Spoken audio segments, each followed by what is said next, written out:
Alright folks, my name is Frayne and welcome to another Mod Spotlight as we once again dive into the Sunken World. If you've not seen it before, this is an incredibly ambitious project aiming to bring an oceanic ark to life. With a huge amount of new items and resources, over 40 planned creatures, and eventually, of course, its own map. Now we've covered a few of the initial additions here on the channel a while back, but there's just been a big update to the mod, and I think it's time to give it another look. Probably spread over a couple of videos this time though, as there is just simply that much there now. And so today, I'm going to focus on 3 of the latest creatures to come, starting with the Adestus, which shares its spawns with a Tuso. So we have to go down deep into the lower, darker waters. They're nowhere near as big as a Tuso, of course, but they still shouldn't be too hard to spot, as they will eventually be occupying the volcano biome. So they have a really quite bright glow to their goblin-esque nose. Should be pretty noticeable through this murky water. If you want to tame one though, which, well, we obviously do, you could do it with either gasoline or spark powder, but their favourite food of all is thermite. It's a new resource, again, harvestable from the eventual volcano biome, but for now can be acquired by harvesting other Adestus, something which I've already been out and done. There was a decent level down here though. Is it this one? Again, pretty noticeable through the fog there. What level are you? That is a 135, that's the one we want. Right. Now it is a KO tame, which is why I'm on my Ichthy. I can, of course, shoot from the back on this using the harpoon launcher, because we now have, courtesy of this latest update, we have shocking trank bolts, bringing it a bit more in line with the long neck. No longer just normal tranks, we now have a much more upgraded, much more potent version. Just saw the glow there of another Adestus in the distance. We just need to get this knocked out. Hopefully I've got enough thermite. But if I don't, I do have some gasoline with me. Get this tamed either way. Just want to stay away from that glowy, high temperature nose of it. Yeah, Ichthy, we've got the speed. We can run if necessary, if we get into any trouble. And we can shoot from the back of it. Perfect tame for this situation. Also looking a little bit bloody, hopefully. It's not going to die. There we go. Knocked. I always find it a bit funny when underwater creatures get knocked out, and yeah, they just sort of get this limpness to them, but so static. Right, let's give you our thermite and our gasoline. Is that eating the gasoline first? No, it is eating thermite. So what, we're getting about 5% per go. Yeah, so I need a lot more thermite than that. We only seem to be getting 1 per Adestus we kill, so I've obviously not got enough for this right now. But it is eating really fast, that's very nice. But ooh, that's a big loss of taming speed for the gasoline. Definitely recommend the thermite. Alright, so we have our Adestus. You see, it's quite a bit bigger than the Ichthy I've got back there. Certainly got a volcanic appearance to it. You can see the little bits of heat radiating from it, the bubbles, which admittedly probably shouldn't lay above the surface. But you know, it's all just a bit of extra character there, along with this cracked magma appearance to it. And my god, those teeth. Wow. Oh, let's get it saddled up though, and we'll have a look at what it can do. Quite clearly using the Magmasaur saddle model there, understandably so, as again it is a magma-based creature. It looks pretty good, I think. Decent bit of speed to it. And we're at 66 heat because it's eaten the rest of the gasoline that was still in its inventory. With the saddle equipped, we do not need oxygen. That's very nice. We are in a completely enclosed capsule here, so no need for scuba. And if we just fill it up with some more gasoline, we should top out the rest of our heat bar there. If you're wondering what the heat mechanic does, it first off enables an extra attack, and secondly increases the damage on our regular attacks. There are 3 in total. We just need to find something to use them on. There's a Mosasaur. Let's go for that. Oh, and a Tuso around the corner. Okay. But we should have an Impale. There we go. There's another Mosa coming in. And 2 Leopolds. And a Tuso, which has grabbed us. Okay, this isn't looking the best right now. Fairly decent damage on it though, and we can use our little Impale to get a bit of distance. But oh boy. That is not what I expected to run into down there. So close to where we were initially taming, actually. But yes, when the heat bar is sufficiently filled, we get an Impale attack, which I seem to have missed with. Nope. Maybe I just can't impale the angler. Come on. One more go. Nope. Okay. So we have a basic bite, of course. 200 damage, although that is boosted because we are at high heat. Fairly good damage, though, I would say. Then we have a right click, which does a little more damage and sets them on fire. There we are. Nice damage over time effect. Can we do it to another Adestus? Yes, we can. We can actually burn another Adestus. Okay. Finally, Impale, which, as you can see, is holding it in place and doing some damage ticks every second. Not costing any stamina. It doesn't appear to be fighting back, but that might just be that we've got it pinned in an awkward spot. But yeah, pretty powerful, and just only usable, that third attack, only usable when you're at high heat. There's another bit of thermite for us. There we are. Yeah, still just cannot impale that angler. Can we maybe find one of those Mosas again? All in all, I think this is nice, pretty solid tame here, though, to be honest. I mean, okay, so it can bite us if we impale it from the front. But look at that, and the brightness around us as well while we're impaling. The burn just really, really lighting the area. I wonder if we can perhaps impale the Tuso as well.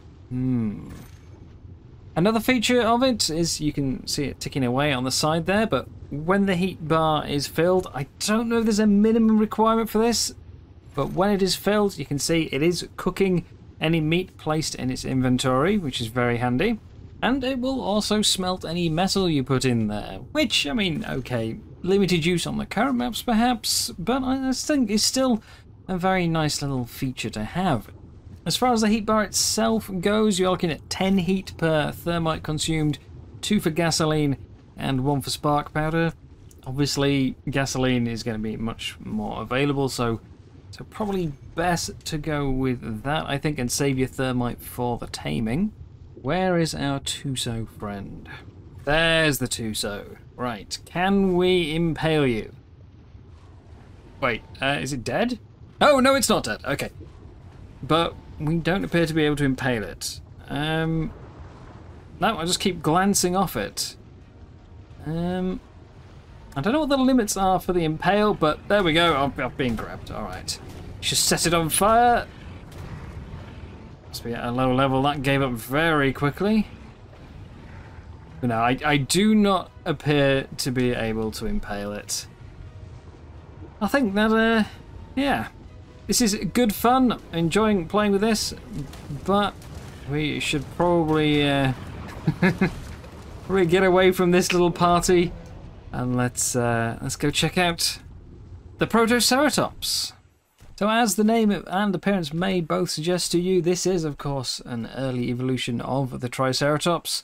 with that iconic frill and the sort of little beaked nose there. And this version as well comes with a rather chunky tail, just like a gecko, where it stores all of the fat, because these are sugar addicts. They can be found on pretty much any beach around the map, the island, the center, and even Scorched, I believe. They spawn on all of them, but any beaches, there is a huge abundance of them. Even able to spawn with babies like this one here. Isn't it cute? Ah, so tiny. Now they are a passive tame.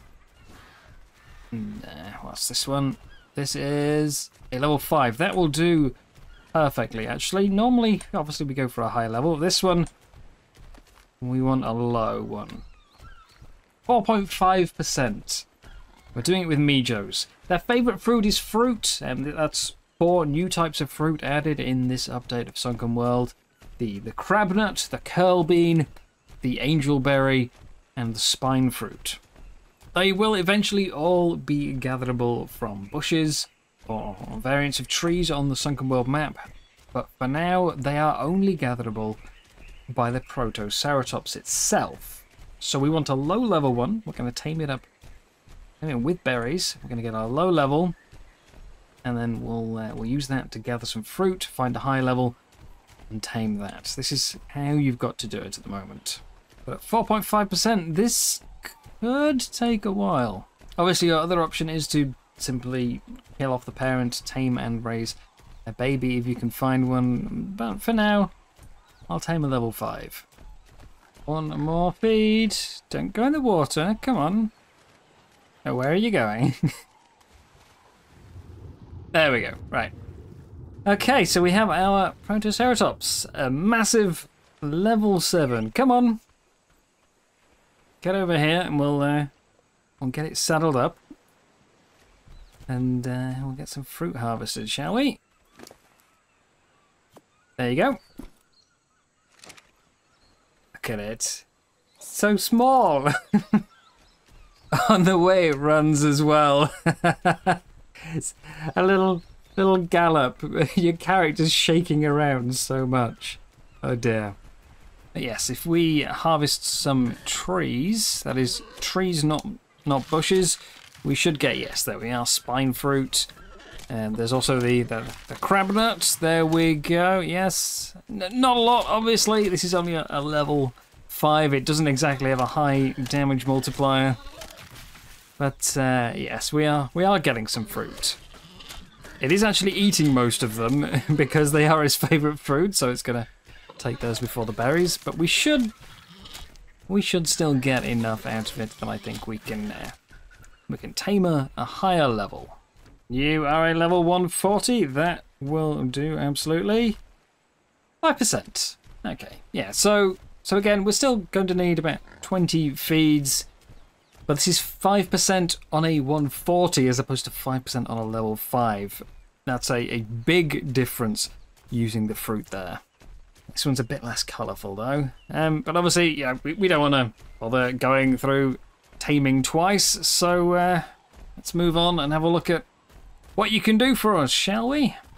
That's honestly a really nice model there. I mean, look at it. There's quite a lot of character in that little face. We've got the little fur tufts on the tail, and the shake of the head on the poop animation. I never thought I'd find a poop animation cute.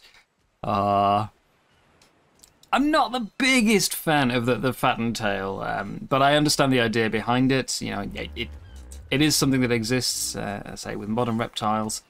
But look at that face, little swirl pattern on the crest. No, there's a lot of character to those. I think that's a great model. Now though, what can we actually do with it? So if we go to the radial, no, not the radial. I thought we could do it via the wheel.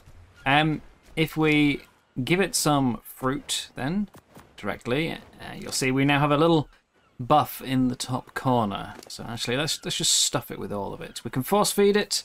It's 5 seconds per piece it eats, but that is now giving it a sugar rush. This little effect around its head here as it's thinking about all the fruit it's eaten. But yes, that's a 20% damage and speed boost. It'll last for 5 seconds per item it's eaten. So you can absolutely load it up with as much fruit as you want, have that buff, you know, last for an hour while you go out and explore. Now, as far as its combat capabilities goes, well, the damage isn't bad for something this this small. You know, you don't really expect it to hit too hard. Should certainly be able to defend itself. I am told it also has, just like the full-size trike, it's got the damage reduction on the head. And we also have the sort of similar charge ability there. We can see it building up on the side. And then off we go. Yeah. So that's your secondary there. Now, as far as other abilities go, I am told it has weather detection, like a Jerboa, but I haven't actually been able to get it to do that for me yet. And there also should be... no, I can't see it. There should be a Parasaur-like sort of scare honk. Now, the Parasaur has a turret mode for that. Maybe this one's just an active. Let's give it a try. Yes, there we go. Third attack, the C key on the keyboard. We are now Horse. We cannot use it for another 2 minutes. I don't know what the upper limit to these is. It's been a long time since I've used it on the Parasaur, but that should scare off a bunch of smaller critters. You know, certainly things like Compies, maybe a Raptor. I don't know how high it goes. But that should be everything for the Protoceratops. Yeah, I think these little things are great. There's a bunch of characters to it. I love the animations. Yeah, these things are fantastic. Now though, let's move on to our final creature today, the Diadema, or as most people know it, the sea urchin. They exist pretty much everywhere in the oceans. Very, very abundant creature, but obviously we're going to look for them in the shallows because it's just a bit simpler, really. In fact, there's two there right now already. They were very easy to find. They do blend in quite well there in amongst all the seagrass and corals, but they can spawn basically anywhere, even right down in the deep. And taming them is, well, it's incredibly simple. We just need to take our new diving knife and harvest some plants until we get kelp, which is a new sort of herbivore equivalent of mutton. There we are, a little bit of kelp. We're also getting a lot of seagrass, which is sort of a new fibre substitute. But the kelp seems to just come from any plant, just with a very low harvesting chance. 1 piece should be all we need. There we go, done. Easy. They only spawn at level 1. They are always female. And I can't seem to pick it up. I'm just sort of throwing it. That's interesting. It says it's following me, but I don't think they can actually move. Alright. I've got a feeling I can't pick it up because I'm underwater. So this could be tricky to get back without a cryopod. I know originally they were intended to be something that you could harvest and plant and grow, but now they are a sort of a full-on creature that you can just sort of put where you want, you know.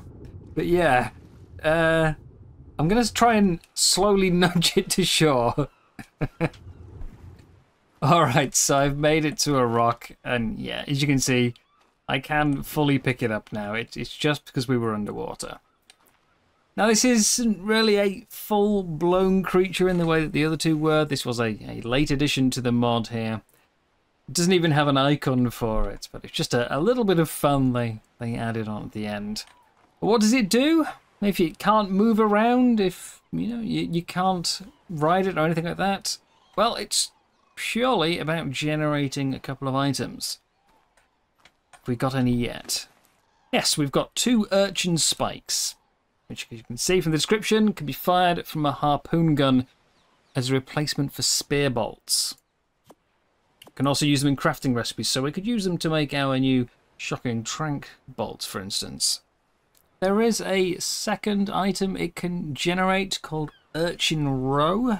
We don't have any yet, but it's used in a new food item called the Unigunken, which is equivalent to the Broth of Enlightenment, so a 10% XP boost for yourself or any tame you feed it to. Yes, if we take our urchin spikes, we can load them into our harpoon gun, and we should just be able to fire them. There we go. Yeah, just a literal direct substitute for the spear bolt. Very simple, and obviously maybe not the most useful right now, but remember, of course, this is going to be for an eventual almost entirely underwater map where you will probably need quite a lot of spear bolts. So simple, yes, but very, very helpful to have. That's going to be all for today, though. There is still a few more creatures that we do need to look at, but we'll do those in a separate video. For now, thank you very much for watching. I hope you've enjoyed, and I will see you in the next one. Bye-bye.